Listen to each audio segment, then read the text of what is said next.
Welcome to the Travel Gluten-Free podcast, where you can listen in on how to lead a gluten-free lifestyle with more fun and ease. Travel gluten-free is like having a best friend by your side to give you the most up-to-date gluten-free traveler information. Let Travel Gluten-Free be your #1 source for tips, tricks, and advice you can use to safely navigate your next gluten-free travel adventure.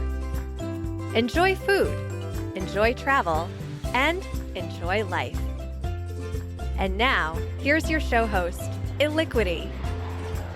Hey, my friends, this is Illiquity. Welcome back to another episode of the Travel Gluten-Free podcast. I'm really excited to have my friend here today, who I met at a podcast festival. Today, my guest she grew up in a small coal mining town in central Pennsylvania, and I'm from Pennsylvania too, so we definitely have a connection there. She's been a beach girl at heart and dreamed of one day living at the beach. Fast forward 50 plus years, she decided it was time and no more waiting for that someday to live at the beach.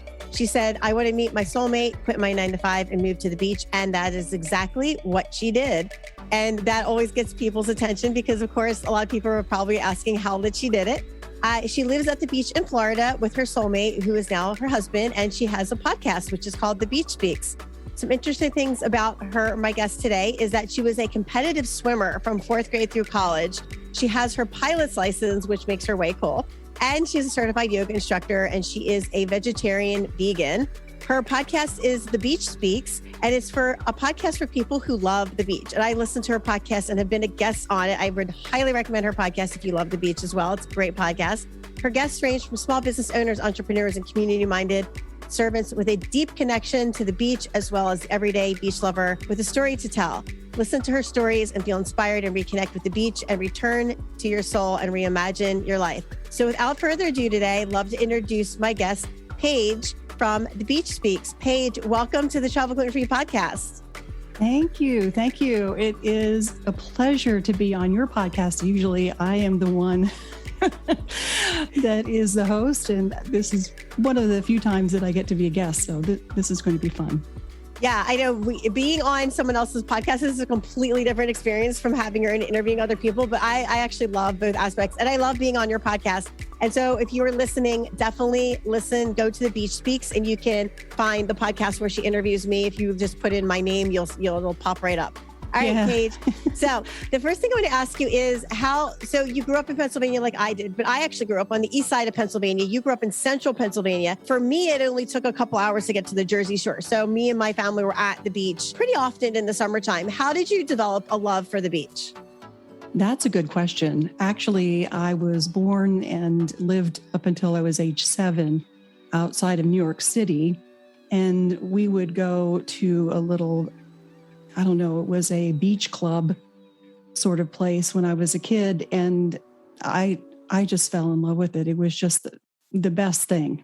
And I could hang out there all day long, the rest of my life, it felt like. And I even went to camp one summer, and a friend of mine and I just wandered off to the beach area, and we just didn't tell the counselors or anything. We just thought, well, it's okay, And so they were frantically looking all over for us, and we were just playing at the beach, in the tide pools, la-di-da, and they found us. And my biggest consequence was, I think I didn't get to have ice cream at the end of the day or something like that. And I thought, well, no big deal. I got to play at the beach, so that was I think that's a good trade-off for sure.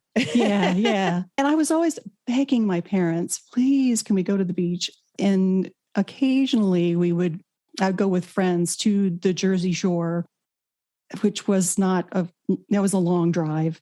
And one time my parents took us on a long trip down the coast to Florida. And there we stayed in Fort Lauderdale and then West Palm Beach area. And, anytime I could get to the beach from there. Yeah, I know. And Florida beaches are a totally different experience from New Jersey's beaches. But the other thing I want to preface and put it a little in context for people who are listening or watching the video on YouTube is that New Jersey beaches, when we were growing up, because I just turned 50 this past weekend, were much more like chill, family friendly. Like you didn't have a lot of like craziness that's going on at Jersey Beach. Well, and I also will say I haven't been to a Jersey Beach in a long time, but I know when I was in my early 20s or mid 20s before I left Pennsylvania to live in Florida, yeah, the beach scene was not the same as when I was a kid. And it changed a lot. But yeah, Florida beaches, you get that beautiful, like a lot of times you get the beautiful white sand, especially on the West Coast with the clear water. And if you're watching the video, both Paige and I have like our beach scenes behind us on Zoom, which are really great. Yeah, this is my backyard, actually. Oh my gosh, are you serious? That is amazing. Yeah, that's just down the street from me is this beach right here. Oh my gosh, that is beautiful. Yes. And if you're not on the YouTube channel, definitely subscribe so you can see this video because Paige's backyard is absolutely amazing.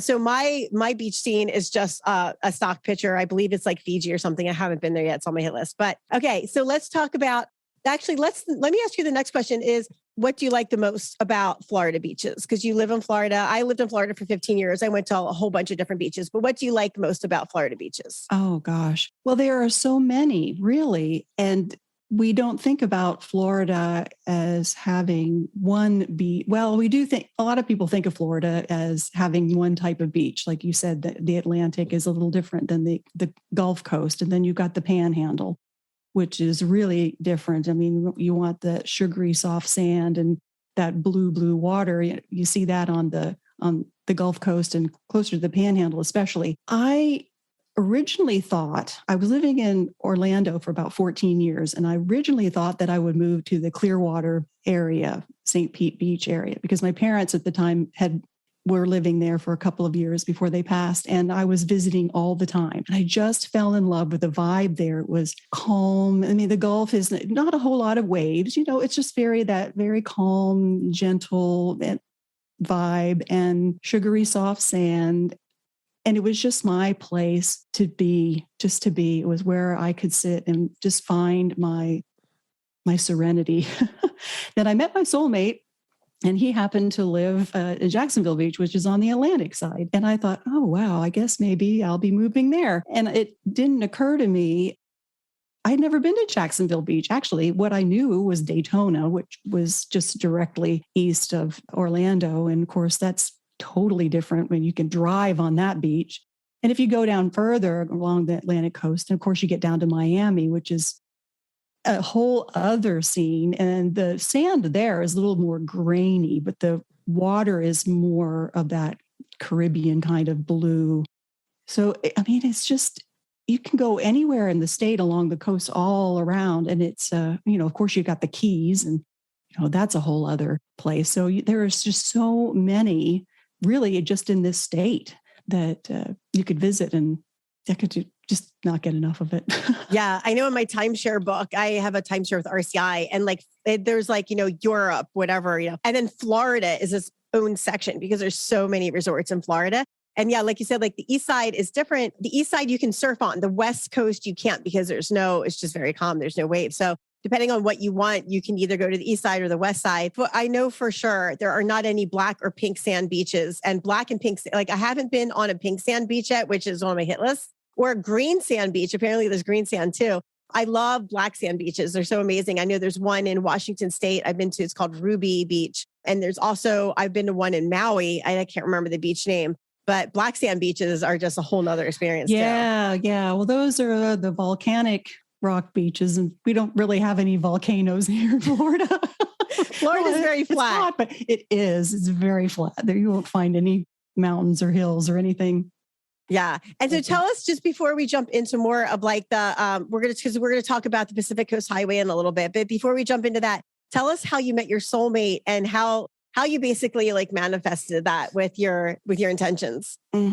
That's a story in and of itself. But essentially, I was working in aviation at a private and corporate aviation facility in Orlando, and I loved it. And I was really good at my job, but I was like stuck in a holding pattern. I was like, I really want to move to the beach. And I thought, someday, but then someday might not happen. So I had to make it today. And I woke up one morning and I thought, you know what? I want to meet my soulmate, quit my 9-to-5 and move to the beach. And it wasn't like a fairy godmother came and tapped me on the head and said, your wishes have been granted. I had to do a little, I did a little work. So essentially I'd gotten out of a 9-year dating relationship. It's just nice guy. It just wasn't going anywhere. My friends all said, let's go on a relationship detox page. And I went, what is that? And I thought, well, okay. And it was really good. I took about 8 months. I had a plan about a year to just kind of do my thing, do what I wanted to do, go to the beaches that I liked. And I had a mindfulness coach, and she helped me kind of formulate my plan, so to speak. And I really got to know what I wanted. So I would be okay if I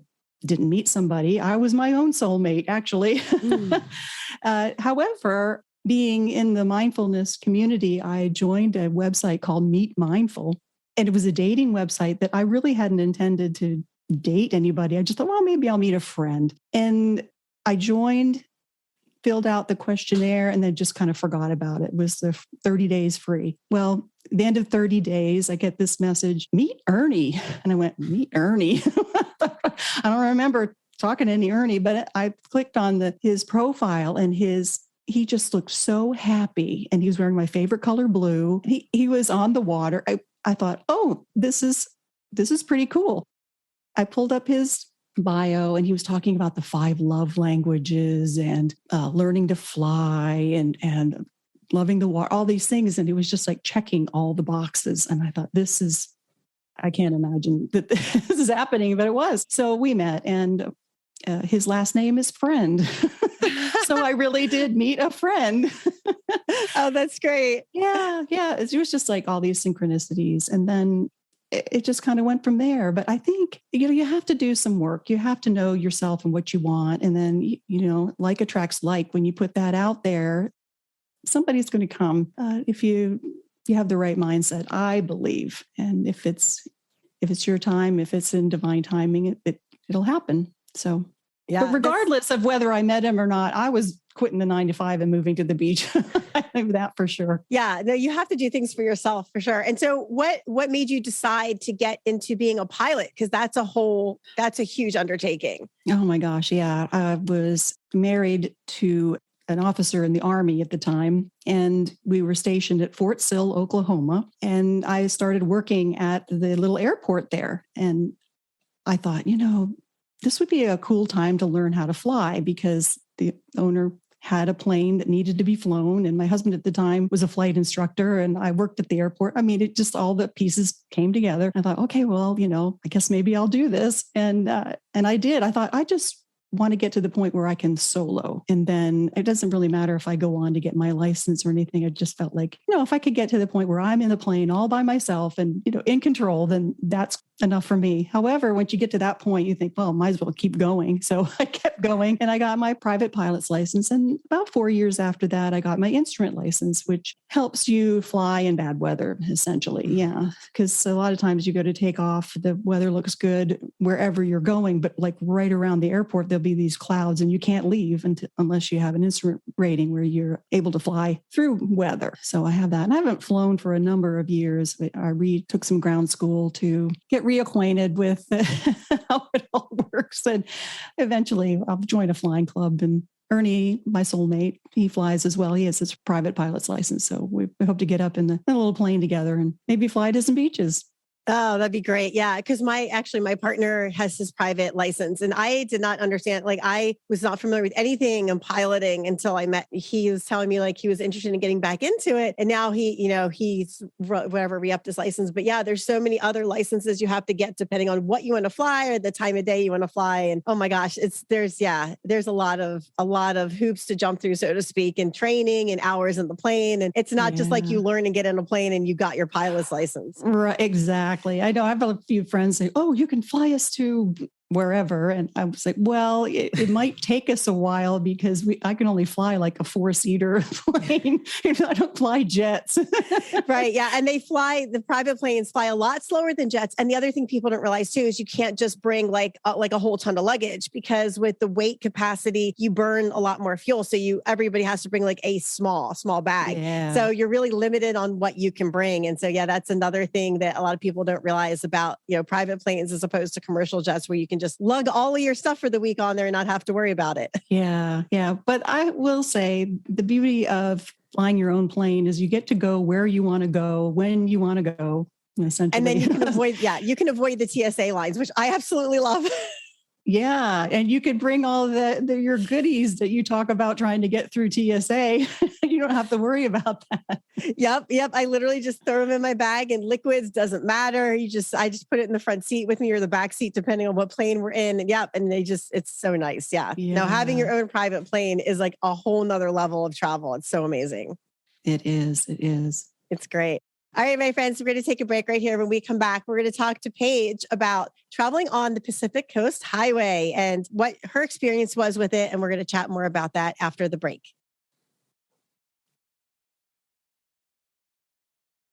Okay, so we're back with Paige from At the Beach Speaks podcast. And if you don't listen to her podcast currently, you definitely want to go on your favorite podcast player, look up The Beach Speaks by Paige, and definitely follow or subscribe to her podcast because it's really great. All right, so Paige, before the break, we talked about a little bit about your background experience, why you love the beach. But let's talk about the Pacific Coast Highway, because you and I have both traveled the Pacific Coast Highway. I want you to talk about your experience, and then I just want to do a small bit of note comparison with experiences. But let's start. You started in San Diego, and I actually started way farther south. But honestly, if you're going to do the Pacific Coast Highway, San Diego is a great place to start. Well, we started in San Francisco, actually. San Francisco. Yeah. So for my experience, my PCH, I actually started the very, very most southern city you can be in California without being in Mexico, went all the way up to Washington State to Olympic National Park. Before we get into all the details of our trip and stuff and places we stopped and stayed, tell me about why you decided to do the Pacific Coast Highway. What was your driving force behind getting in a car? Because it's a pretty long drive.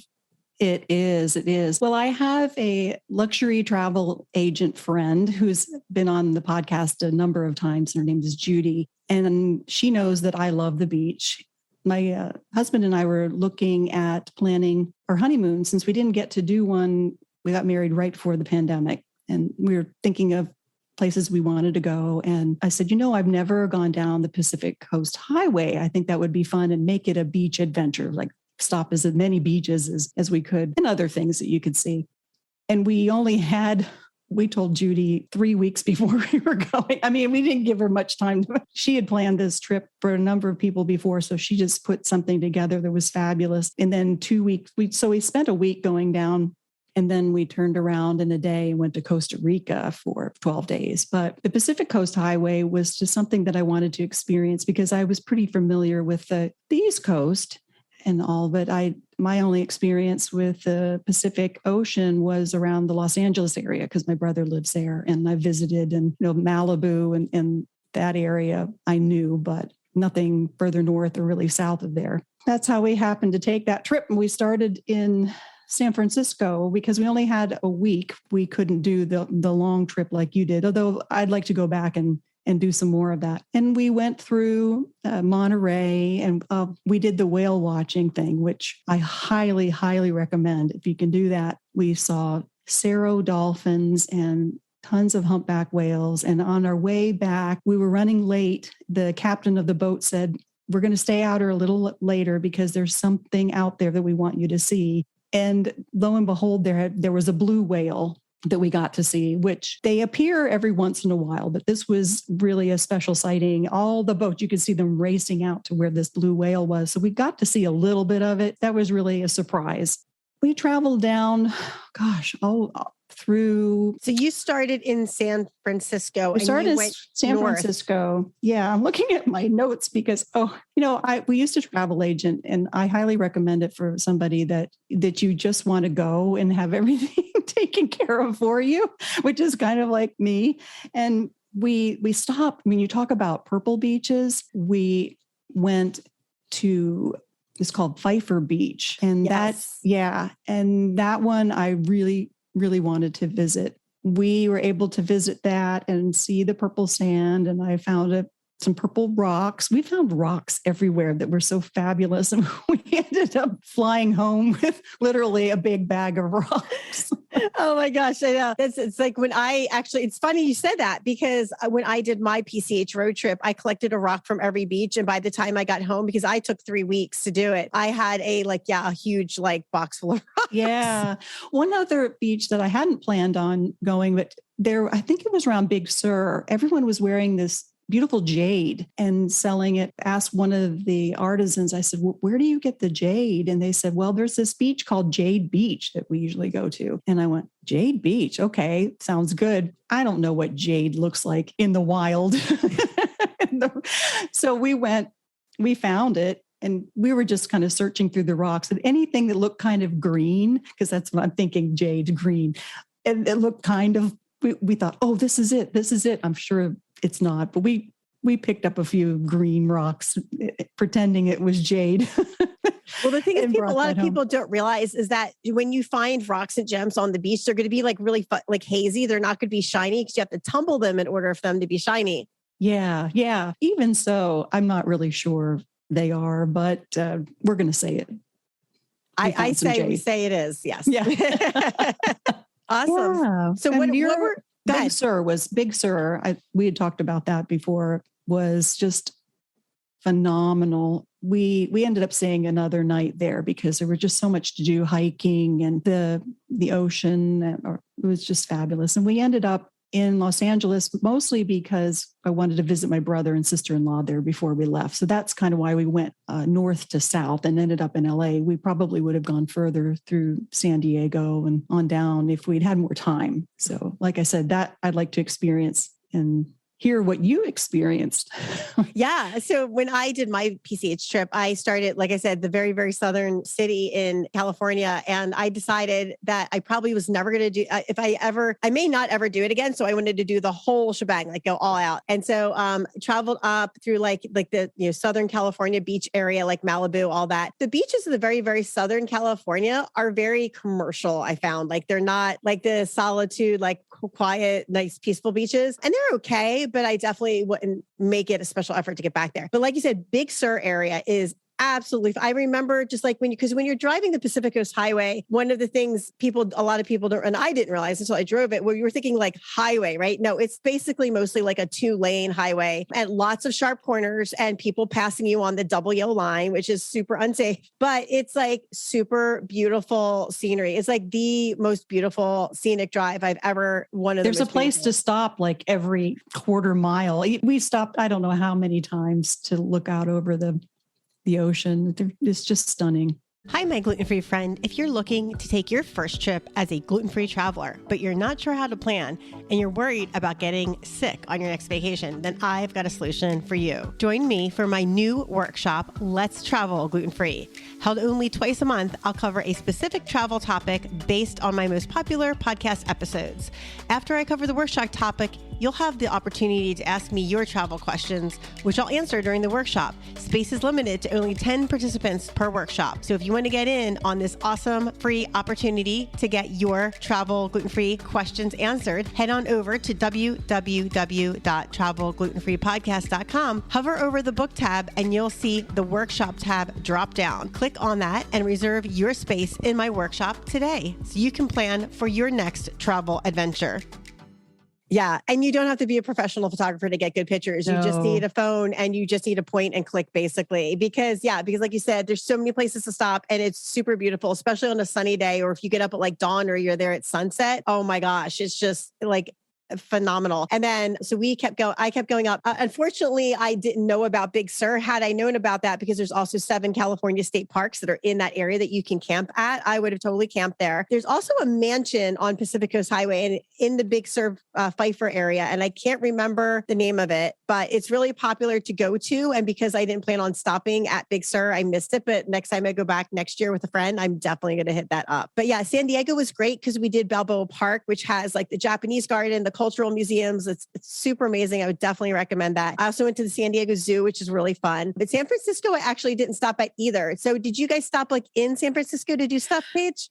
Well, we flew into San Francisco and we thought, well, when in San Francisco, one must do some of the things that one does. So we did that crazy winding road. The name escapes me, that your listeners will know it immediately, and rode the trolley car and things like that. Ate sourdough bread, which we wouldn't be doing, but we did. I really wasn't interested in San Francisco other than being on the other side in the Marin Headlands and looking out on the ocean, or actually the bay there, and taking pictures of the bridge. Golden Gate Bridge, of course. But that was about all that I cared to experience of San Francisco. The other cool thing about the Golden Gate Bridge is it's actually a national, I think, a historic site, or I don't think it's park, but it's designated national site. So you get off, there's like a little tourist area right there by the bridge. Like, yeah, I have several pictures of myself by the bridge. I think that's the only thing I did when I was passing through San Francisco. That was really fun. I would definitely recommend that. So what places did you stay at, Paige? Were you staying, I'm assuming since your friend was a luxury travel agent, she set you up in like hotels? When I say luxury travel, what I mean in what Judy does is she really tailors a trip, a vacation, what have you, to what you like to do. So she's like your concierge, and she knows the places that you like, the experiences you like to have, and tailors it to you. So it's not like we were staying in 5-star resorts. Now, when we went to Costa Rica, that was a different animal, but we stayed in a couple of bed and breakfasts. These little boutique-y kind of hotels and things like that were relatively inexpensive, not anything too pricey, except when you're in Monterey. It's kind of hard to find someplace that's not expensive at the last minute. If we had had time to really plan, we probably could have found that sort of thing. However, when we were in Big Sur, we did stay in a cabin. That was really nice. We probably would camp the next time we go, because we do like to camp. Yeah. So when I went for my 3-week thing, I mostly did camping, because there's a lot of California state parks where you can just get like a regular, like tent site. And that's actually the best way to go if you're looking for like a budget-friendly PCH trip. So I just camped along the way mostly. And then like once a week, I would stay in an air so I could like sleep in a real bed and get a shower and all that stuff. But yeah, no, I think camping is such a fun way to do the Pacific Coast Highway, because you really get to experience like everything there is. And when I got to Oregon, there were 2 campsites that I was at, was like literally like right next to the beach. Like there was the beach and then the wooded area, and you stayed in the wooded area. And so like we just fell asleep listening to the waves. Oh, it was so amazing. I love camping on the beach. Florida has the same thing. I did not realize how many state parks and national parks that we have in Florida. And a good many of them are on the beach or very close to it, or close to a lake. There's a lot of water in this state, even in Central Florida, that you can. We have springs here that are crystal clear that you can kayak and canoe and swim in and see the manatees and all of that. So camping is definitely a wonderful way to experience the beach, I think, if you can get there. Yeah, I know when I lived in Florida, we used to go, I live very close to Blue Springs State Park where the manatees are, and you can actually, there's cabins there, you can camp there. And that's a really great state park to do lots of stuff. And then we also visited, oh my gosh, it's been a while since I've lived in Florida. Oh my gosh, what was it? Blue Springs. There is Gemini Springs. Yeah, I mean, Florida is literally, I think Florida has the highest concentration of state parks out of any state. And I believe Utah has the most national parks, because Utah has 5, and I've been to all 5 of them multiple times. Mm-hmm. But if you're looking for something to do that includes water, pretty much almost anywhere you stay in Florida is going to be able to accommodate you, because Florida is mostly water with some land sprinkled in between.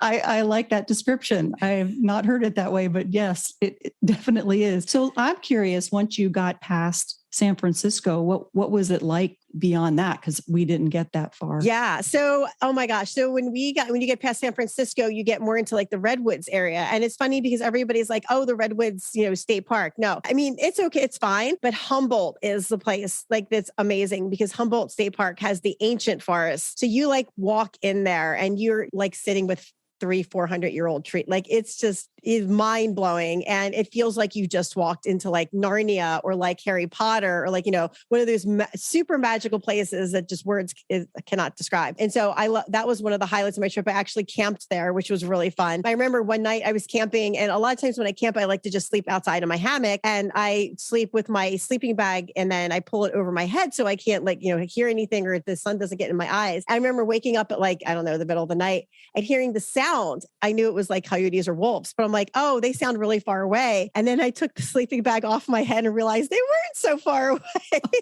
So I got in my car and slept the rest of the night, because I was like literally, because they won't bother you if there's a lot of people around, but I was like the end camp spot with my hammock right on the edge of the forest. And it was it wasn't like a back country camping area, but it definitely was not populated. So I'm like, I'm not taking any chances, because coyotes or wolves eating me on my vacation is not part of my vacation checklist. Yeah.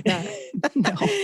And then going farther north, you hit the Oregon coast, which is, I live in Oregon now. The Oregon coast is just so beautiful, but like, it's definitely not a great place to be in January because it's super cold. And the Oregon beaches, like the West Coast, the water's not warm. So if you're expecting to like go, you can go swimming in the water, but don't expect it to be like Florida water or like even New Jersey water is going to be a lot warmer than the Pacific. And so I did a lot of places on the Oregon coast. I visited Tillamook Cheese Factory, which was so good. It was amazing. And then we went north into Washington, did some little parks there also. But my favorite thing about Washington is Olympic National Forest, National Park, because there's hot springs there. Like I was actually just in them a couple months ago. The hot springs there are amazing. They have just like really, the Pacific Northwest in general is just amazing for like the huge, huge green trees. Cause like when I don't have my Zoom background on, people see, they're like, oh my gosh, you're just surrounded by these huge trees. And like 100, 200 feet tall is not uncommon in the Pacific Northwest. So if you love trees and you love beaches, the Pacific Northwest is a great place, but the beaches here are not warm. So I didn't like really realize how cold they were until I moved here, but you definitely only want to go in the summer. I mean, you can go in the winter, but you need to like bundle up in a parka. There's no way you're going to a beach in the Pacific Northwest to swim in the winter, unless that's your thing. Yeah. Unless you have a really heavy duty wetsuit on. Right. I wouldn't recommend it. Yeah. And I've heard that the marine life up there is really interesting. I've seen friends post pictures of the tide pools with brilliantly colored starfish and coral and all. It wasn't something that I expected. I just thought of really rocky terrain and, some nice water, but Yeah, you definitely get the rocky terrain. But yeah, I was actually surprised about that too, because I've been to the Seattle Aquarium a couple of times since we moved up to the Pacific Northwest a few months ago. And yeah, like purple, orange, like things you would think you'd only see in tropical waters. But no, we definitely have them here in the Pacific Northwest. And I don't know like which specific beaches you can see them at, but I know those are actually native species that are very brightly colored. And yeah, they're in the water. So you can, I know there's places you can snorkel up here. And the water is actually really, really, very clean. It's really nice. Like just the whole area in general is very like clean and like, fresh air, that kind of thing. It's really pretty. But yeah, no, the Pacific Coast Highway, I would definitely recommend, like, even if you take like a trip like you did just in California, Northern California, because the scenery is like spectacular. It's beautiful. It's very relaxing trip. And then what I recommend for people for road trips is like not to make your stops more than 3 hours in between a 3-hour drive. And the reason for that is a lot of times, when I go on a road trip, I like to stop and like, just some random thing I see on the side of the road that I want to check out. So you're always going to be longer than 3 hours. Then you have like your bathroom stop and you might stop for food or whatever. So always like, I say like 3 hours in between where you're going to stay overnight, because that gives you some time to enjoy the trip and not just rush through it. Absolutely. Absolutely. Totally agree.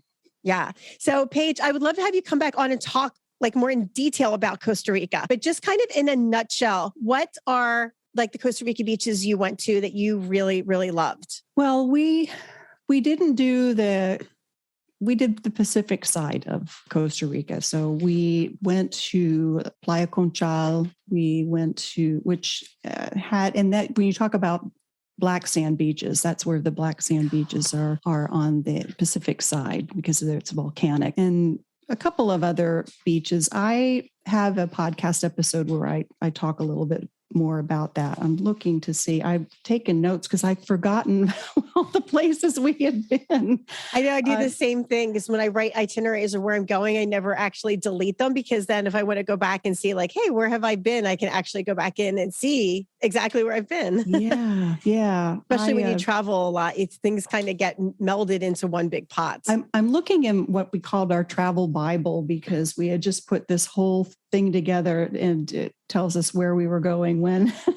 Oh, nice. To look back, which I found was really helpful, especially if I think for your listeners, if they're wanting a specific place to eat that they know is gluten-free for, something that they want to try, that make a note of it. We made a note of a number of different places, restaurants and things that we wanted to try as well.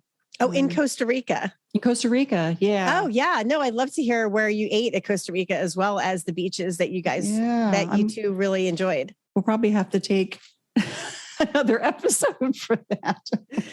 But we stayed at some really nice resorts, I have to say. That we really did kind of do the luxury thing then, because it was our honeymoon, and I just wanted to go and just, be.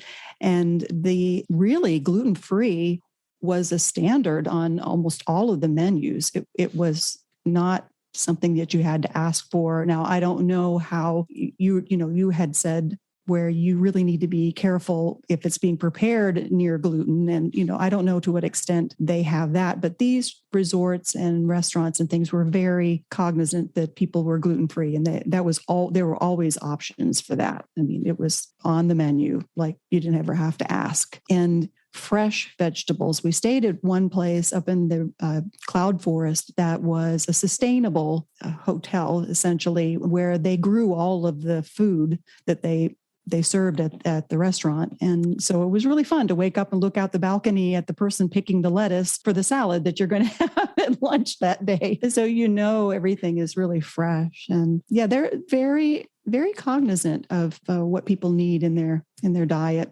I would just say willing to accommodate in any way. They just really want you to be happy and have a good time and not get sick. Nobody wants to get sick. Right. Now I find that a lot of like nicer restaurants, like, the pricier, like they're usually pricier too, but they usually do have some kind of accommodation for, people who are gluten-free or celiac, or if you have a food allergy. But yeah, I find that's pretty common among these types of restaurants for sure. We traveled, we didn't rent a car because we thought that would be ridiculous. We would get lost.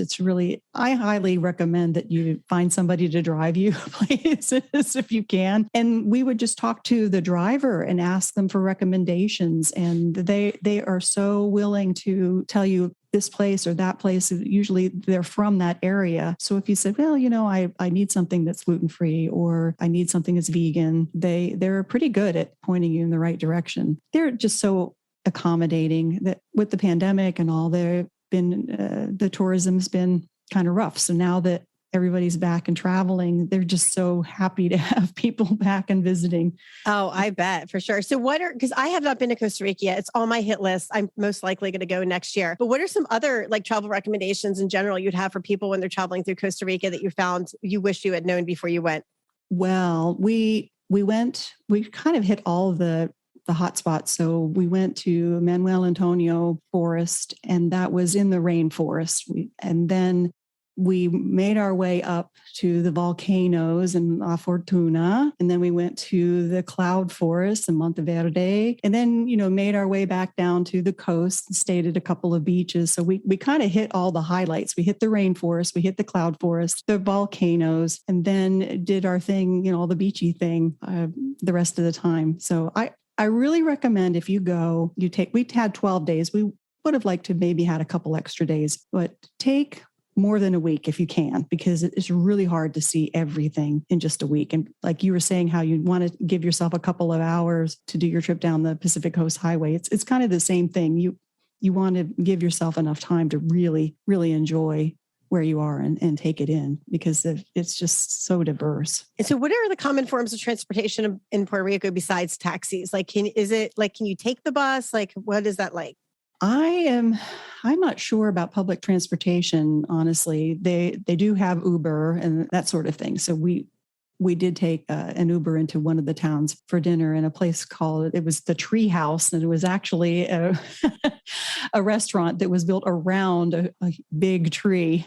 And that was really kind of fun.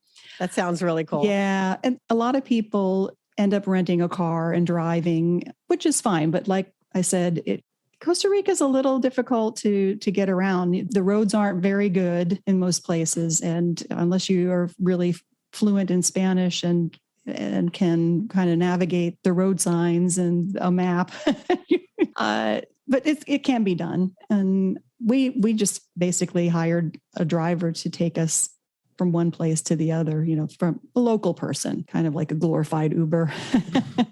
Right. No, I think that's actually a really great piece of advice, because especially when you're going there for the first time, like to kind of get the lay of the land. And then if you go back a second time to rent your own car. But I feel like the first time you go anywhere, it's always better to depend on somebody who knows the area, so they can show you highlights, like places to go, places where you want to stay away from because maybe they're not safe, or it's just not like worth your time to go there if you have a limited amount of time there. Yeah. So I think that's really great piece of advice. And then also on the road thing for driving, are the street signs accurate? Because I know in some, depending on where you go, what country you're in, like the road signs can be like not accurate or not great. Yeah, that is or few and far between. Very true.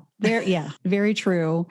And most people there are a few highways that like we would we would know, but they tend to be really congested at times. And then, so you wouldn't know, like there are side roads that you can take to get to places, but you wouldn't know. And you could be sitting in traffic forever. Whereas if you kind of knew the ins and outs, you could parallel it or, take a little detour. Take a side route. Yeah. Yeah. But, it'd be actually a little more interesting than sitting in traffic on a major highway. Oh, yeah. A, I hate sitting in traffic. And B, I even hate sitting in traffic more when I'm on vacation because it's like it's so stressful and you're there to relax. And it's like the complete opposite of everything you're trying to do. Exactly.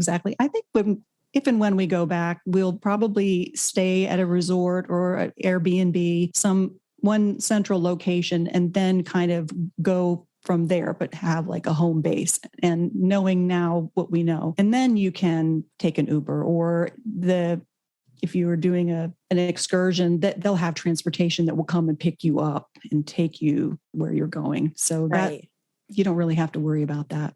Yeah. And for those of you who don't know what an excursion is, it's basically like when they have them for cruises and other things is basically when like it's like a planned activity. And a lot of places like in Costa Rica and a lot of the like Caribbean area and stuff like that, they usually will have like a van trip to like pick you up at like a certain hotel or something like that. So everybody congregates there. They pick everybody up, drop them off at that same location when you're done, whatever the activity is. So yeah, excursions are really fun if you get a really good host or guide and you have, somebody who's really fun to be with. Mm-hmm. Paige, this has been so amazing chatting with you about the Pacific Coast Highway, Costa Rica, like your history with flying. I think it's so great. And you're such a cool person. And we immediately, like when we met at the podcast conference, we immediately connected and clicked. So I knew that I knew we were definitely on the same wavelength. At the end of every interview, I ask people some gluten-free questions. Since you're not gluten-free, we'll skip over those. And I also ask people travel questions. So the travel questions I have are, what is a city, region, or place you would recommend to a traveler?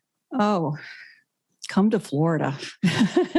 Honestly, if you're looking for a Atlantic coast beach that is not too touristy and it has great surfing and all that, come to Jacksonville Beach. It is 7 blocks from my house. And it really is a gem.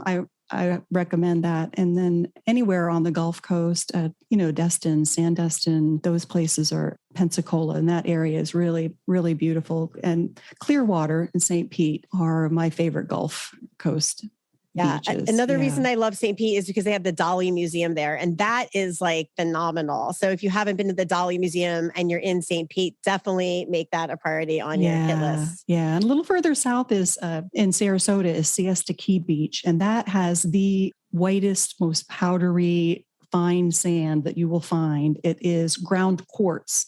So when you walk on it, because it reflects the sun, it's cool on your feet. Like normally when you're walking on a beach, it's really hot. The sand's hot. Yeah. And that's also a beautiful place. Okay. I'm writing this down. So Western Florida. Okay. Siesta Key Beach. Siesta Key. Yeah. It's in Sarasota. In Sarasota. Beautiful. Okay. It's on my hit list. Yeah. Because I remember as a kid growing up in the Jersey Shore and you're doing like the sand walk where you're like, ow, ow, ow, ow. If you're not wearing, you forgot your sandals, you're like running across the beach. Yeah. Burning your feet. Oh my gosh. Okay. So next travel question is, what is the next trip you're taking or thinking about taking in the next calendar year? Well, Belize is on my radar. I have a friend who is moving there, and she said she's inviting everybody and anybody to come when they get settled, and we'll have like a little mini retreat sort of thing. She has an organization called 1 Million Meditators, and she's just a fabulous human being. And so I'm looking forward to crashing her new pad in Belize. Heck yeah. The only time I've been to Belize was at a little island that Norwegian owned. So I was in Belize, but I wasn't really in Belize. But the weather's beautiful and the beaches are beautiful. I can say that. Yeah. Yeah. And then further on down the line, I'd like to visit Portugal and visit the beaches. I think that would be interesting. Malta and Greece. Yes. On my bucket list, short bucket list. Yeah, I actually had a cruise to Greece planned and COVID hit and it moved 3 times. And so anyway, we haven't been to Greece yet, but yeah. And it's amazing because it hits all of the cruise that we were looking at hit like all of the major islands, and just the pictures you see of Greece are just like mind blowing. So yeah, I'm excited to get to Greece. That's definitely on my bucket list as well. Sounds beautiful. I can't wait to hear about it. I know I need to actually get on that cruise first because And so then we were like, forget it. We're just going to wait until the pandemic's completely over to schedule it because it kept moving. So anyway, well, Paige, this has been so great having you on and chatting about beaches and vacations and travel. Where can people find you? Because I know people are going to want to come over to your podcast, listen to the Beach Speak, but where else can people find you besides your podcast? Absolutely. Well, it's pretty easy. The podcast is The Beach Speaks. My website is thebeachspeaks.com. You can find me on the socials, Instagram and Facebook at The Beach Speaks. Or you can look me up, Paige Friend, on the socials as well, because I post a lot about the beach there as well. That, if you go to my website, you can look at pictures that I post. We'll be putting up some videos of the beach and some more information that I share from my guests. And then I also have a button that you can click and record a message. And I would love for your listeners, if they happen to listen to the podcast, if they would hop on, or even if they don't listen to the podcast, just hop on and record a quick message saying what their favorite experience is at the beach, a little beach story or a beach tip or something like that. And I'll play it on the podcast. So I'm always looking for tips and tricks and beach experiences, stories to tell. So that's on your website, thebeachspeaks.com. That is on the link. Okay, perfect. On my website. I have a beach tip. I will get on there and leave you an audio beach tip. Oh, fabulous. Love it. Love it. All right, Paige. Well, this has been awesome. Thank you so much for making the time to come on the Travel Gluten Free podcast today and share about your experience with travel. Oh, thank you for having me. It was great talking to you. We'll talk again soon. Absolutely. Travel Gluten Free Podcast is a production of Travel Gluten Free LLC. Looking for a great way to connect with over 2,000 consumers per month? Contact Aliquity for information on sponsorship levels to boost your business. Subscribe today so you won't miss a single episode of Travel Gluten Free. Subscribe on Apple Podcasts, Pandora, Spotify, Stitcher, or wherever you listen to your favorite podcasts.